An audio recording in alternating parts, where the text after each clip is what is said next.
Günaydın. Şimdi saat 7:45 ve çadırdayım. Çok iyi uyudum. Daha uyumak istedim. Her şey ağrıyor. Bu yüzden bilmiyorum nereye gidiyorum bugün. Belki üzümlü, belki kaykan.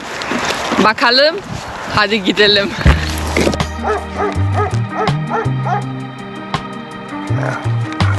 Ben zaten köpek tarafından kovalandım. İşte bir mezarlık. Belki benim için. Çok eski bir mezarlık.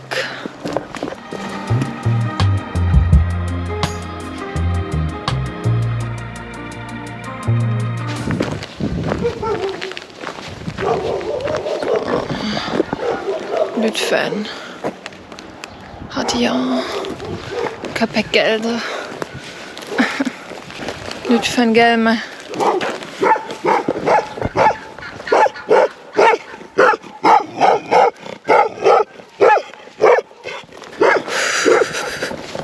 Çok korkuyorum gerçekten. Sadece gidiyorum. Devam. Devam.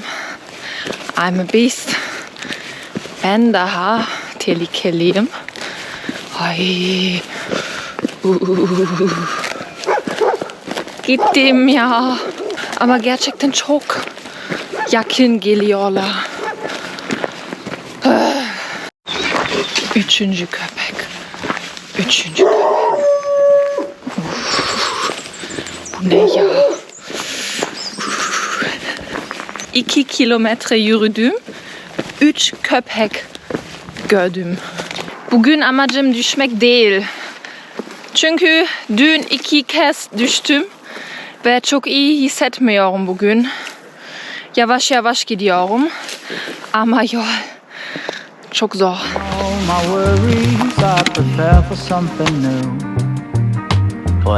2 tane köpek gördüm. Geliyorlar. Çok korkuyorum. Neden? Çok köpek var bugün. Ne yapmalıyım şimdi? Bekliyorum çünkü kimse yok burada ve çok korkuyorum. Köpek çok büyük. Gitmeyebilirim. Çok korkuyorum. LIKYA YOLU köpekler. O zaman ben bekliyorum burada.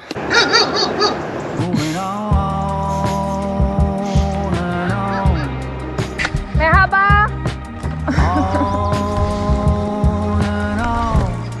Merhaba. O zaman büyük bir mola veriyorum şimdi. Neden korkuyorum bilmiyorum çünkü köpekler genellikle hiçbir şey yapmıyorlar ama korkuyorum. Korkuyorum. Bunlar çok lezzetli.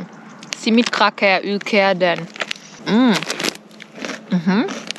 Çok beğendim. Bence cream cheese Philadelphia ile 10 numara. Simit kraker 10 numara. 45 dakika bekledim ama hiç kimse gelmedi. Geri dönüp sokağa kullanacağım. Çünkü hiçbir şeyi riske atmak istemiyorum.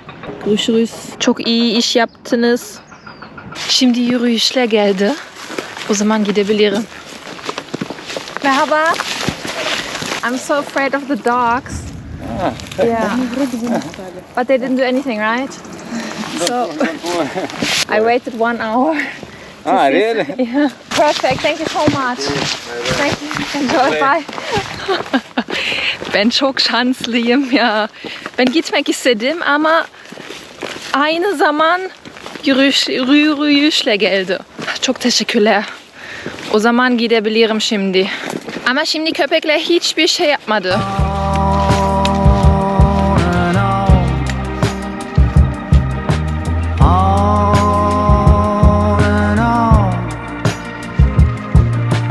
Driving in my car, the road is long and full of dust. The landscape changes around me, on and on, I feel I must. Whatever. Burada çok eski bir taş köprüsü var. It's good. I read that in so many books, now it's almost understood. I'm moving on and on. Yol gerçekten zor. Zor. Zor.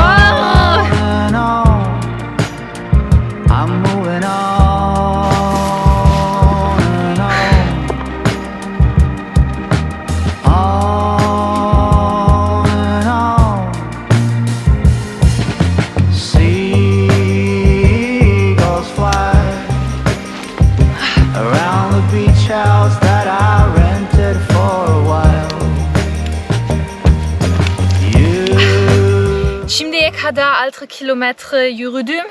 5 kilometre sonra bir mola vereceğim. Çünkü Üzümlü'de güzel bir kafe var. Çok heyecanlıyım. Ama 5 kilometre daha.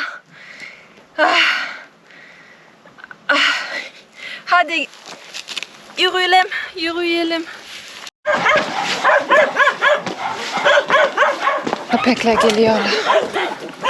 Yani Likya yolu burada. Oraya gitmek istiyorum. Evet. Gidebilir miyim? Ve köpekler 3 tane var. Hadi ya. Lütfen. Hiçbir şey yapma.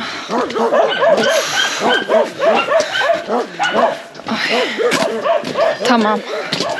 Tamam.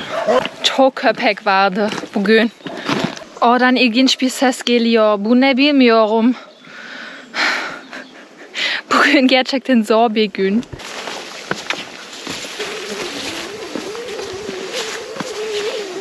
Bu ne ya? Merhaba.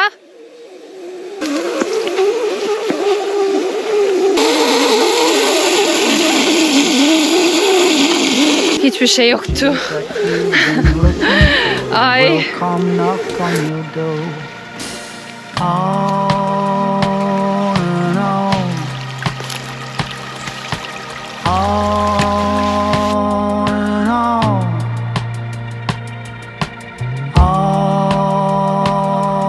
Merhaba, nasılsınız? Teşekkürler. Bugün yalnızsınız. Evet. Arkadaşınız yok mu? Var ama üzüm büyüdü. Evet. Üzümle oraya gitsiniz. Yakın değil mi? Hı hı. Tamam. Gidiyorum. İsminiz ne? Francisca siz? Fatih. Evet.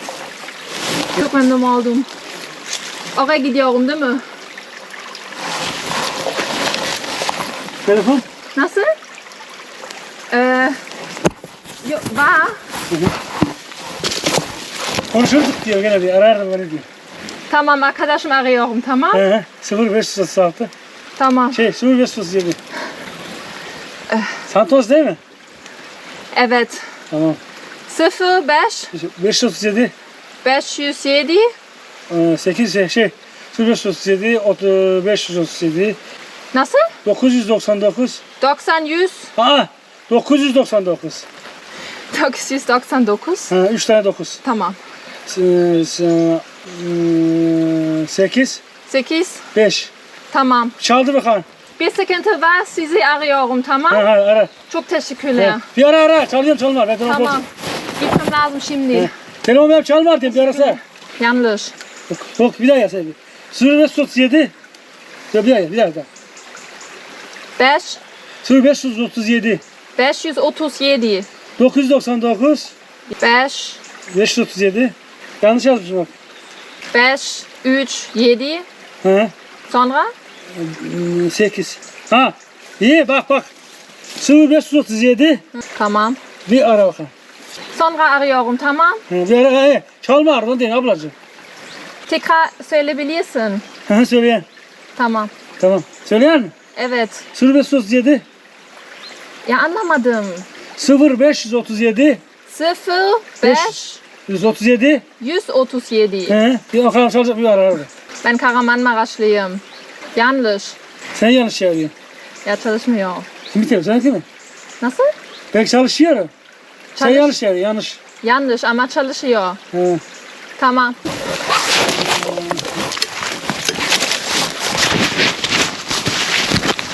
Ben çok korktum ya. Büyük bıçak vardı. Benim kalbim çok hızlı gidiyor. Nereye gideceğim lazım? Çok korktum ya. Sokağa geldim.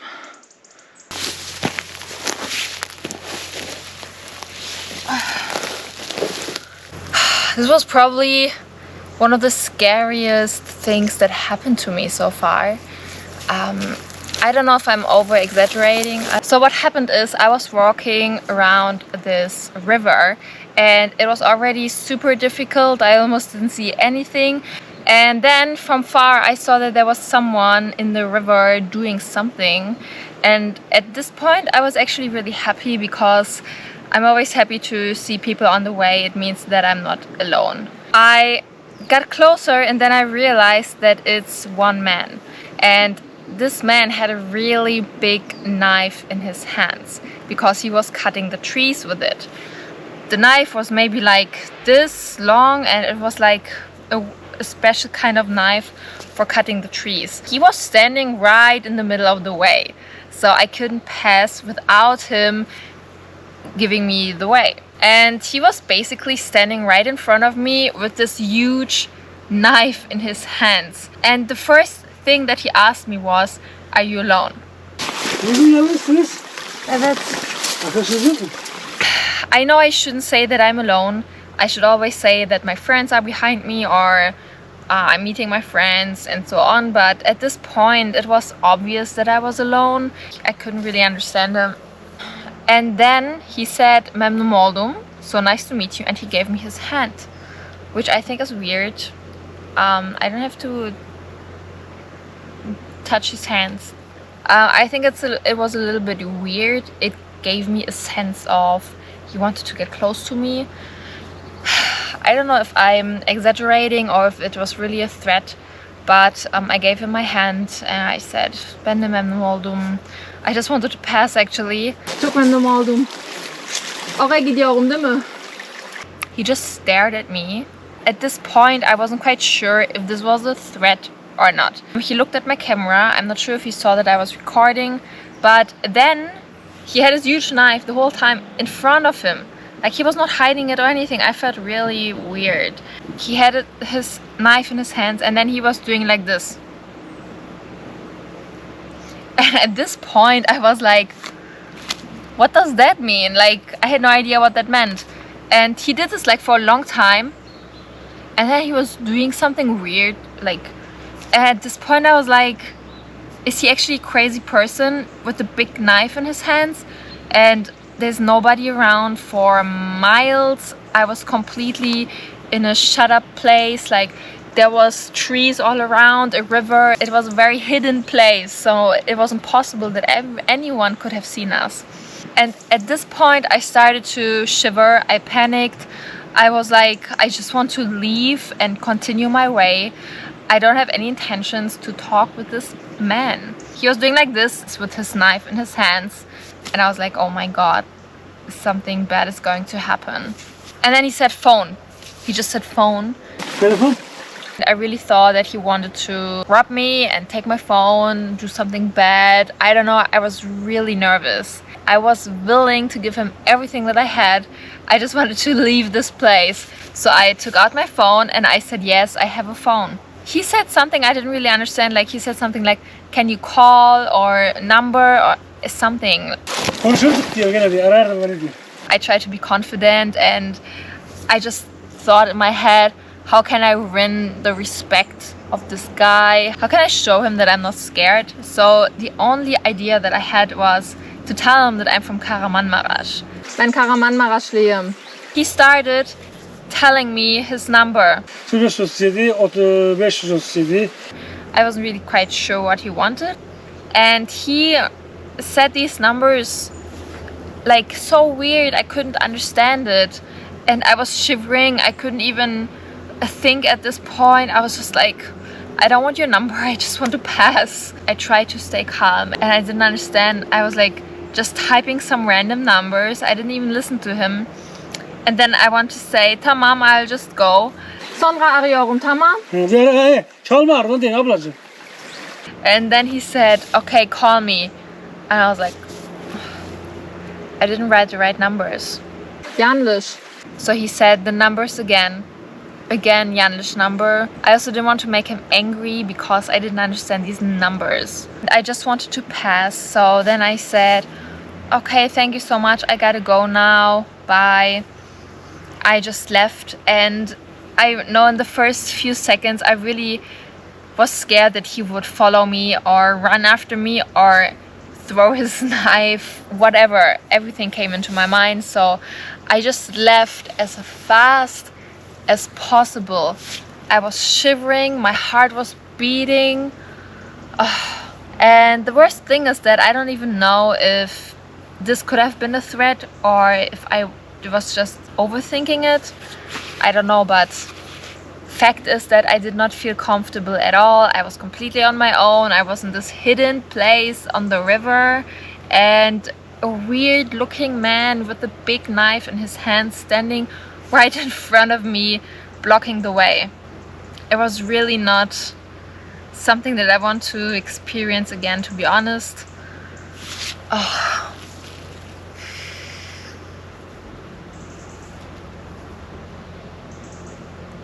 Today was really not a good day so far. I have 10 more kilometers to go. I didn't even make it halfway. Hadi, Türkçe konuşmak devam ediyoruz.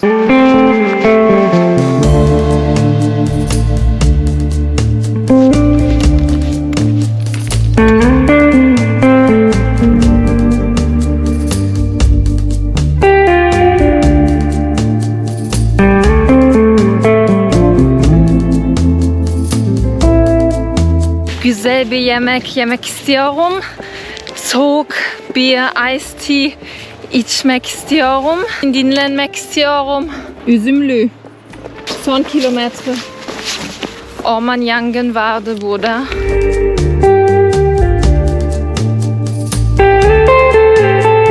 Gerçekten çok sıcak şimdi. Gölgesi yok.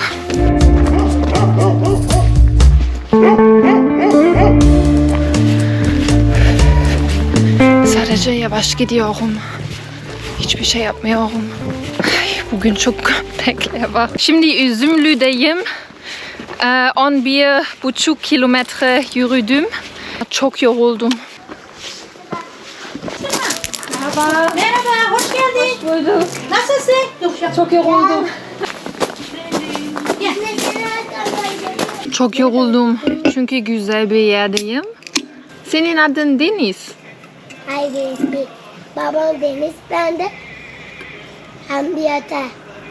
Çok memnun oldum. Ben değilim. Evet. Çok iyi. Teşekkürler. Dolaptan buzlu. Evet, çok iyi. Bir sürü var. Çok buzlu. Bak. Çok yürüdüm bugün. Afiyet olsun. Teşekkürler. Yürümeye çıktın. Evet, Likya yolu yürüyor. Çok güzel. Çok Ben Antalya'ya gitmek istiyorum. Bugün bilmiyorum, belki kalkan, belki burada kalabilirim. kampik var. Burada. Oda var. Tavuk şiş var.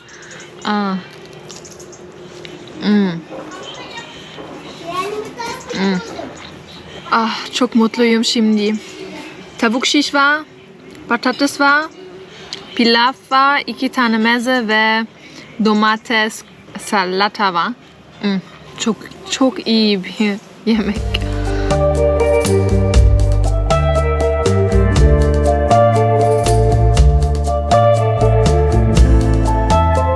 İyi akşamlar.